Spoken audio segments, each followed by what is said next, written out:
नमस्कार दोस्तों, मां Chandra Prakash Dadlani, assistant professor, सम्राट पृथ्वीराज चौहान राजकीय महाविद्यालय अजमेर, सिंधी विभाग मां कल असां BA पार्ट सेकेंड जे दर्सी किताब उछल मां जीवत जो राज जे बारे में पढ़ी रहिया हुआसीं। अॼु असां इन ई किताब जो ॿियो मज़मून पापनि में पाप जे बारे में पढ़ंदासीं। लेखक लिखे थो त सच चवंदा आहिनि त ॾुॿड़े ढोर खे मच्छर घणा, मौत खां हर को थो कंबे, पर जे मौत खां वधीक अकूबत इंसान लाइ आहे त उहा आहे हीणाई। पाप ॿिया बि घणा, पर मूल पाप आहे ख़ौफ़। ॿियनि सभिनी गुनाहनि ऐं मर्ज़नि लाइ पछताव ऐं प्रायश्चित, दवाऊं ऐं सुयूं आहिनि, पर कमज़ोरीअ जे पाप लाइ न उज़र न पश्चाताप।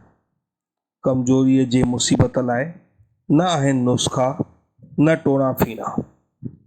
ॾाढो माण्हू जे निवृत करे त जस अथसि, जे अभिमान करे त बि रवा अथसि। हीने जे हेठाईअ खे बि लानत आहे, उताईअ लाइ त सुका चैबुक तयारु रखियल आहिनि। हिन मज़मून में लेखक ॿुधाए थो त मौत खां त सभिनी खे डपु लॻंदो आहे, हर को मौत खां डिॼंदो आहे, पर हिन जीवन में, इंसानी जीवन में अगरि सभिनी खां वॾो को पाप आहे, को ख़ौफ़ आहे, उहो आहे हीणाई, कमज़ोरी। कमज़ोरी चाहे तन जी हुजे, चाहे मन जी हुजे, चाहे धन जी हुजे, कमज़ोरी हर रूप में पाप आहे ऐं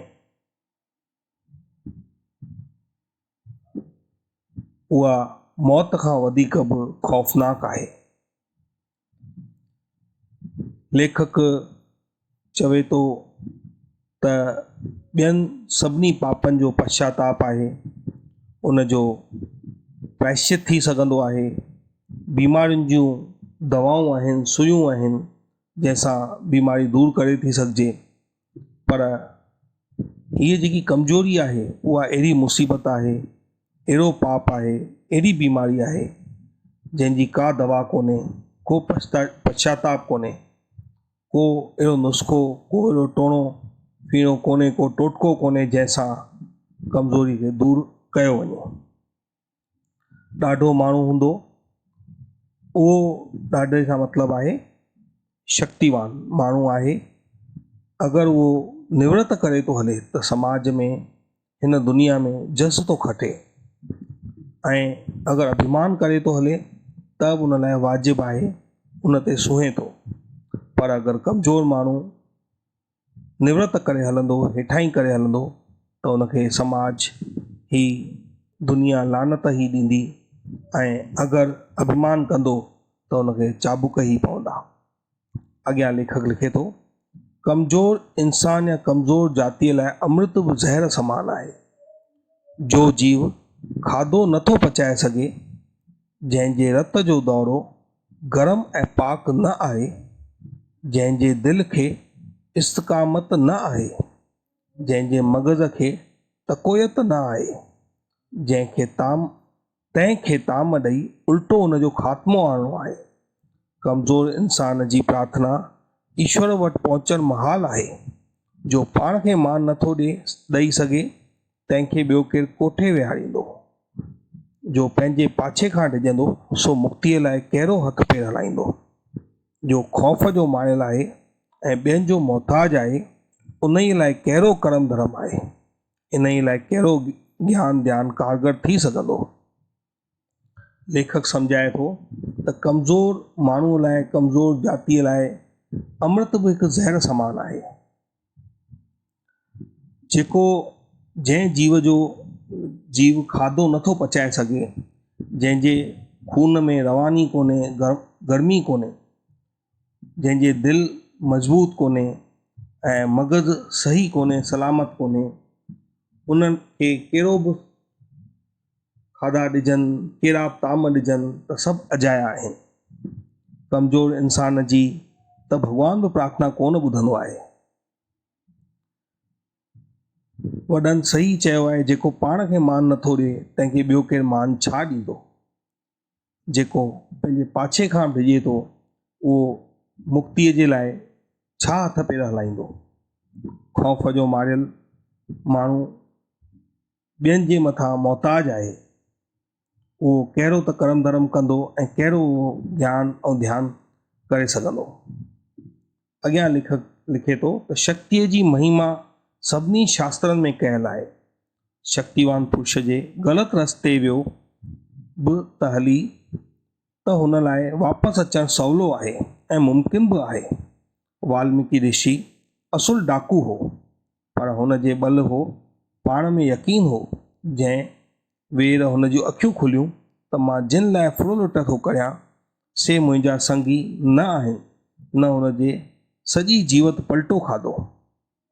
बलवा मंगल नाले बि मशहूरु आहे त अयाशीअ पुठियां मस्त हो, पर उन मस्तीअ में ऐं मन जे ज़ोरदार धारा हुनखे ज़बरदस्त कवि ऐं महासंत जी पदवीअ ते नई अमर करे छॾियो। हुनखे रुगो हिकु ॿ भेरो चमाट लॻणी हुई त अखियूं खुलंसि त मां छा कयां पियो, केॾांहुं पियो घिलजी वञा। पाप जो ॾंग बलवान खे बल करे निकिरी थो वञे ऐं मर्ज़ ऐं मुसीबत जी कड़ाई हिमत ऐं शक्तिअ जे मसाल हेठि फिरी माखी ऐं माजून थियो पवनि। महादेव जे मुकुट मां निकितल पवित्र गंगा में तपस्वियुनि जे तप जो महान बल मौजूदु आहे। जंहिं करे गंगा में वबा ऐं प्लेग जा कातिल जीवरा बि निस्ता थी वञनि। पर जो मनुष्य डप ऐं कमज़ोरीअ जो शिकार थियल आहे तंहिंखे केतिरा बि असराइता ज़ुज़ा या विटामिन ॾिबा वधंदो फिरंदो की न। लेखक ॿुधाए थो त शक्तिअ जी महिमा आदि जुगात खां वठी आहे। तंहिं करे असां माता जी पूॼा कंदा आहियूं ऐं माता जी भक्ति कंदा आहियूं। अॻियां लेखक उदाहरण ॾेई ॿुधाए थो त वाल्मीकि ऋषि जेको असुल में हिकु वॾो डाकू हो, जॾहिं हुनखे पंहिंजे मन जो मोचड़ो पवे थो त उहो सभु बुरा कर्म छॾे करे ऐं हिकु वॾो ऋषि ठहे थो। तहिड़ीअ तरह हिकु बलवा मंगल नाले मशहूरु आहे त उहो अयाश माण्हू हो, पर जॾहिं हुनखे मन जो मोचड़ो लॻे थो त उहो हिकु वॾो कवि ऐं संत थी गुज़रियो आहे।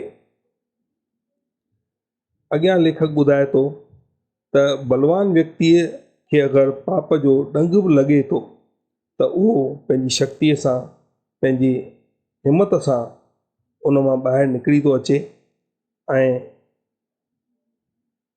जीअं गंगा मैया भॻवान शिव जे मस्तक मां निकिरी तपस्वियुनि जे तप ऐं उन्हनि जे योग बल जी शक्तिअ सां एतिरी त पवित्र ऐं शक्तिवान थी वञे जो उन में केॾा भयानक प्लेग जहिड़ा कीड़ा बि मरी था वञनि। कमज़ोर माण्हूअ खे केतिरा बि विटामिन छो न ॾिजनि, केतिरा उन ते असराइता रस्ता छो न उनखे ॾेखारिजनि, पर को उन ते असरु कोन थींदो। अॻियां लेखक लिखे थो त असांजे देश वारनि खे अक्सर करे फ़ख्रु आहे त असीं धर्मी आहियूं, इख़लाक़ में अशराफ़ आहियूं, अहिंसा जा पाबंद आहियूं। ईअं हुजे बि खणी त बि इन्हीअ चवण में वाधाउ न थींदो त असांजे डप ऐं हीराई करे असांजो जप तप, पूॼा पाठ, सफ़ाई ऐं हिंसा व्यर्थ था वञनि। घणे भाङे माया जा ग़ुलाम आहियूं ऐं ॿियनि जा मोहताज आहियूं। दुनिया में हर को 5 या 6 इंसान हिंद जे मिटी पाणीअ जी पैदाइश आहे, पर केरु चवंदो त असीं बि कंहिं ॻराटे में आहियूं। जिन मुल्कनि में असांजे मुल्क जे माण्हुनि जी पती बि कान्हे, उहे हर रीति असांखां उच पदवीअ ते पहुतल आहिनि, वधीक सुखिया सताबा आहिनि, वधीक शान मान वारा आहिनि ऐं शायदि कर्म धर्म में बि असांखां मथे आहिनि। अॻियां लेखक पंहिंजे दिलि जो दर्द बयानु करे थो त असांजा देश वारा अक्सर ईअं चवंदा आहिनि त असां धर्मी कर्मी आहियूं, असां शरीफ़ आहियूं, असां अहिंसा में विश्वास रखंदा आहियूं। ईअं करे पंहिंजी कमज़ोरी, पंहिंजी हीनाई लिकाईंदा आहियूं। लेखक चए थो त अगरि ईअं हुजे बि त बि असांजो धर्म कर्म, असांजो जप तप, असांजो पूॼा पाठ, असांजी अहिंसा, इहे सभु व्यर्थ आहिनि अगरि असां पंहिंजे रक्षा नथा करे सघूं ऐं पंहिंजे घर परिवार जी, पंहिंजे समाज जी, पंहिंजे देश जी मिटीअ खे मान नथा ॾेई सघूं। अॻियां लिखे थो त असां जेको आहे माया जा ग़ुलाम आहियूं ऐं ॿियनि जा मोहताज आहियूं। असां जे हिंदुस्तान जो हर हिकु, लेखक चवे थो त हिंदुस्तान जो हर हिकु माण्हू जेको आहे हिन मिटीअ जी पैदाइश आहे ऐं सॼे विश्व में 5-6 इंसान हिन हिंदुस्तान जी मिटीअ जी पैदाइश आहे। पर उनखां पोइ बि असां कंहिं बि गिणतीअ में कोन आहियूं। इहो ॾाढो असां लाइ हिकु दर्द आहे, असांजे दिलुनि में हिकु ॾाढी वॾी तकलीफ़ आहे। अॻियां लिखे थो त अॻे बहानो हो त असां ते धारियो राज आहे जो असांखे उसरणु नथो ॾिए। अॻे सभु ॾोह लाइ रखंदा हुआसीं त टियाकड़ चइबो आहे 2 माण्हूअ खे, ते त असां में 2 धुरियूं वेराए असांजी जिंद थो कढी छॾे। के ईअं बि चवंदा हुआ असांखे लाचार थो थिए, कीअं या नांग वांगुरु पेट भरियूं, कीअं सोमान सां हलूं या ॿल खे कमु आणियूं। पर हींअर मुल्क आज़ादु आहे, टियाकड़ असांजे विच में वेठल कोन्हे। ऊचे घाट हलण खां को झले नथो, पोइ छो कीअं थियूं या नांग थियूं। मीक मीक करे हलूं ऐं खाधे लाइ, हथियारनि लाइ, इल्म लाइ, उन्नतीअ लाइ ॿियनि जे दर ते भीख मंगूं ऐं हेठां करे हयातीअ जा ॾींहं रुखा सुखा गुज़ारियूं। अहिड़े नीच जीअण खां तहिड़ो मौत वधीक मिठो ऐं सुठो आहे। हिते लेखक पंहिंजे दिलि जा दर्द बयां थो करे त अॻे असां छा जंहिं महिल ग़ुलाम हूंदा हुआसीं तॾहिं पंहिंजी सॼी कमज़ोरीअ जो, पंहिंजे हीणेपन जो सॼो ठिकरु उन्हनि जे मथां मञींदा हुआसीं जेके राज कंदा हुआ त असां ग़ुलाम आहियूं, असां छा था करे सघूं, असां चाहियूं बि त कुझु नथा करे सघूं। पर अॼु त असां आज़ादु आहियूं, असां ते कंहिंजो राज कोन्हे, असां पूर्ण रूप सां स्वतंत्र आहियूं। उनखां पोइ बि असां छो कीअं न नांगनि वांगुरु घिसाटा पाए हलूं। असां छो हर ॻाल्हि लाइ ॿियनि जा मुंहं तकियूं ऐं ॿियनि जे अॻियां हथ टंगियूं। असां हर शइ लाइ, चाहे हथियार हुजनि, चाहे इल्मु हुजे, चाहे उन्नति हुजे, चाहे खान पान ई हुजे, उन्हनि लाइ ॿियनि जा मुंहं पिया तकियूं ऐं उन्हनि जे अॻियां हथ टंगे भीख पिया पियूं। अहिड़े जीअण खां त मौत ई भलो आहे। अॻियां लेखक लिखे थो त पंहिंजे दॿियल क़ौम खे पापनि में पाप खां बचाइण लाइ स्वामी विवेकानंद सिख्या ॾिनी त हिंदुस्तानियुनि खे भगवत गीता जे पाठ खां बि सरस ध्यानु ॾियणु खपे फुटबॉल रांदि ते। जो फुटबॉल जो शौक़ीन हूंदो, धिकनि ठोकरुनि ते हिरियल हूंदो ऐं मर्द मैदान थी मुखालित दुल जे साम्हूं पहुंदड़ हूंदो, तंहिं मां वधीक उमेद रखी सघिबी सत्य ऐं इंसान जी, अशराफत जी ऐं देश प्रेम जे प्रेम जी ऐं नेठ अहिंसा जी बंसबत उन्हीअ शख़्स जे जेको हर रोज़ गीता जे में तोते वांगुरु पढ़ंदो रहे त आत्मा अमर आहे। हथियार उनजे इज़ाओ नथो रसाए सघे, पर जंहिं ते डपु ऐं हीराई अहिड़ो त ग़ालिब आहिनि जो ज़ालिम खे चूचा नथो करे सघे। माया गॾु करण लाइ सभु वाजिदो वाॼाए ऐं पंहिंजे कुटुंब जे रक्षा लाइ ॿियनि खे थो लीलाए।